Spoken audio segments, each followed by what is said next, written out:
Hi, everybody. We're so happy you could join us today for Storytime Saturday with the Muskingum County Library System. My name is Jennifer with the Youth Services Department, and today we're going to be reading stories about one of my favorite subjects, dinosaurs.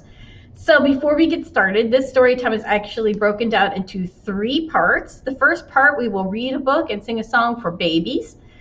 And the second part will be for toddlers and preschoolers. And then the third part will be for preschoolers and older children as well, if you have some 5 or 6 or 7-year-olds that might be listening today. And we will also finish up with a little activity that's great for actually toddlers and older. So let's go ahead and get started with our hello song. First we get to clap our hands, and then we get to wave, and then we get to stomp our feet. And I know you can't see my feet, but you can sure hear them, can't you? All right, let's give it a try. It goes to the tune of The Farmer in the Dell. We clap and sing hello. We clap and sing hello. With all our friends at story time, we clap and sing hello. And now we wave. We wave and sing hello. We wave and sing hello. With all our friends at story time, we wave and sing hello. And now we stomp those feet. We stomp and sing hello. We stomp and sing hello. With all our friends at story time, we stomp and sing hello. Very good. All right, let's go ahead with our first story. Our first story today is called Flapdoodle Dinosaurs, written and illustrated by David A. Carter. It is a pop-up book, and it is published by Simon & Schuster. Flapdoodle Dinosaurs. Ooh, this should be fun. Who's inside this loaf of bread? It's a sniggling, snarling Tyrannosaurus Red. He loves to frighten little children. Oh, don't be too scary, Tyrannosaurus. But if you feed him toast, he's ready to be fed. But if you feed him toast and bugs, he won't scare you. No, he won't scare you. He'll give you lots of hugs. Who's inside the old radio? I haven't seen one of these like this for a long time. It's Velociraptor Green. She's the quickest dancing dinosaur that you ever have seen. And now that you have met her, if you treat her very kindly, she might stay and be your pet. Would you want a Velociraptor as a pet? Oh, I wouldn't, because when they ran away from your house, you have a hard time catching them. They go so fast. It'd be worse than trying to catch your dog when it runs away. Who's inside the watermelon? Big green round watermelon. It's Spinosaurus Purple. His friends just call him Murple. His favorite drink is melon slurple, and it makes his stomach go gurgle, gurgle, gurgle. Who's inside the china teapot? Looks a little bit like a tomato, doesn't it? It's Stegosaurus Yellow. He's a very mellow fellow. His nose looks like a russet potato, and his favorite food is the flying tomato. I didn't know tomatoes could fly. And he's happy. He wags his tail, but watch out, folks. Oh, it's as sharp as a nail. Look at the spikes on Stegosaurus's tail. Look at that. Who's inside the shiny toaster? Let's see. It's Diplodocus Blue. And her babies too. She sometimes goes by Sue. Her favorite color is baby blue, and she often whispers, I love you. Do you love Diplodocus Blue and her babies too? Look at all of her babies. Do you see them all? Do you see them in the picture? They're hiding.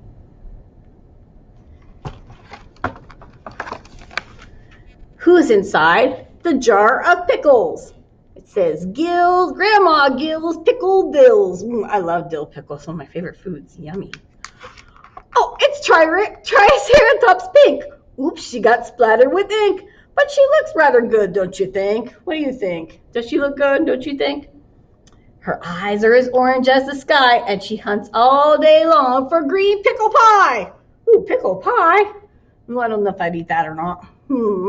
I love pickles and I love pie, but the two together, Maybe dinosaurs do like it.